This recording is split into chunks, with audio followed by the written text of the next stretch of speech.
Hello students, all in one study channel में आपका स्वागत है। आज मैं आपको पढ़ाने जा रही हूँ बीएड के सेकंड सेमेस्टर की बुक पाठ्यक्रम में भाषा लैंग्वेज अक्रॉस द करिकुलम से एक टॉपिक अनुसंधान के बारे में कि अनुसंधान का अर्थ क्या है और इसकी परिभाषाएं क्या हैं।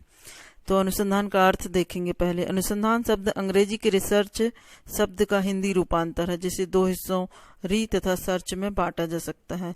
पहला शब्द अर्थात री का अर्थ है पुनः, जबकि दूसरे शब्द अर्थात सर्च का अर्थ है खोज करना। इस प्रकार इसका शाब्दिक अर्थ पुनः खोज करना है, परंतु अनुसंधान शब्द का प्रयोग सामान्यतः किसी भी बात के बारे में नवीन खोज करना है। परंतु अनुसंधान शब्द का प्रयोग सामान्यतः किसी भी बात के बारे में नवीन एवं यथार्थ जानकारी प्राप्त करने के लिए किया गया व्यवस्थित एवं क्रमबद्ध प्रयास है। अगर शाब्दिक तथा सामान्य अर्थ को मिला दिया जाए तो अनुसंधान का अर्थ स्पष्ट हो जाता है।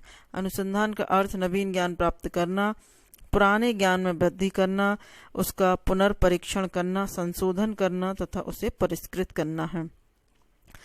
अनुसंधान शब्द का प्रयोग किसी संशोधन या वस्तु की खोज के लिए नहीं किया जा रहा है। यह उस क्रिया तथा प्रक्रिया का घोतक है जिसमें अनेक प्रकार के तथ्यों का एकत्रीकरण और अनेक आधारों पर व्यापक निष्कर्ष निकालना सम्मिलित है। इस प्रक्रिया में गवेषणा और शोध की उप प्रक्रियाएं भी सम्मिलित हैं। इस शब्द में प्रकृति के अनुसार पूछताछ, जांच, गहन निरीक्षण, व्यापक परीक्षण, योजनाबद्ध अध्ययन, स्वउद्देश्य एवं तत्परता युक्त सामान्य निर्धारण आदि की प्रक्रिया महत्वपूर्ण है। अनुसंधान कोई ऐसी प्रक्रिया नहीं है जो केवल धरातल पर ही खोजबीन करे। इसमें गहन निरीक्षण मुख्य प्रत्यय है। दूसरा मुख्य विचार समस्या का विशिष्टीकरण है। इस प्रकार से यह कहा जा सकता है कि अनुसंधान एक सुसीमित क्षेत्र में किसी समस्या का सर्वांगीण विश्लेषण है। समस्या का प्रारंभ जिज्ञासा से होता है। जिज्ञासु व्यक्ति ही अनुसंधान कार्य सफलता से कर सकता है। जिज्ञासा के अभाव में यह क्रिया किसी भी रूप में संभव नहीं है। अतः मन में जिज्ञासा का उत्पन्न होना ही अनुसंधान का मूल आधार है। अनुसंधान में किसी समस्या का वैज्ञानिक अन्वेषण सम्मिलित है। अन्वेषण की क्रिया इस बात की घोतक है कि समस्या को अति निकट से देखा जाए, उसकी जांच पड़ताल की जाए और उसका ज्ञान प्राप्त किया जाए। अब हम देखेंगे अनुसंधान की परिभाषाएं क्या हैं। अलग अलग साइंटिस्ट ने अनुसंधान की परिभाषाएं अलग अलग तरीके से दी हैं। पहला है प्रोफेसर R.L. पाटनी के अनुसार अनुसंधान एक सुसीमित क्षेत्र में किसी समस्या का सर्वांगीण विश्लेषण है।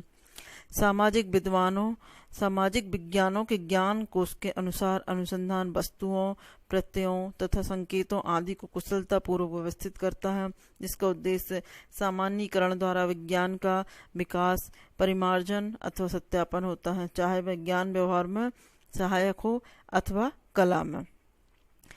L.B. रेडमैन तथा अन्य ने रोमांस ऑफ रिसर्च में परिभाषा देते हुए लिखा है कि अनुसंधान नवीन ज्ञान प्राप्त करने के लिए एक व्यवस्थित प्रयास है।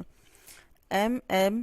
ट्रेवर्स के अनुसार शैक्षिक अनुसंधान वह प्रक्रिया है जो शैक्षिक परिस्थितियों में एक व्यवहार संबंधी विज्ञान के विकास की ओर अग्रसर होती है।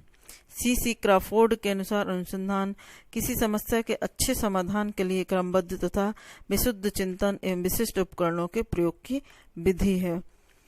और अनुसंधान बेस्ट के अनुसार अनुसंधान सावधानी से लेखबद्ध किया गया है। प्रत्येक शब्द की सावधानी से परिभाषा की जाती है तथा विधियों का वर्णन पूर्ण होता है। सभी तत्वों की जो अनुसंधान को सीमित करते हैं स्वीकार किए गए हैं। सभी संदर्भों को सावधानी से लिखा जाता है। सभी परिणामों को वस्तुनिष्ठता से लिखा जाता है। सभी निष्कर्ष तथा सामान्यीकरण सावधानी से निकाले जाते हैं। इसमें विधियों, एकत्र किए गए आंकड़ों तथा मानवीय मूल्यों का भी ध्यान रखा जाता है। अतः निष्कर्ष निकाला जा सकता है कि सभी परिभाषाओं के संक्षेप में कहा जा सकता है कि अनुसंधान का अंतिम लक्ष्य सामान्य तथ्यों को निर्धारित करना है। अब यदि आपको यह वीडियो समझ में आ गया हो, अच्छा लगा हो, तो आप इस चैनल को सब्सक्राइब करें और लाइक करें, शेयर करें। Thank you.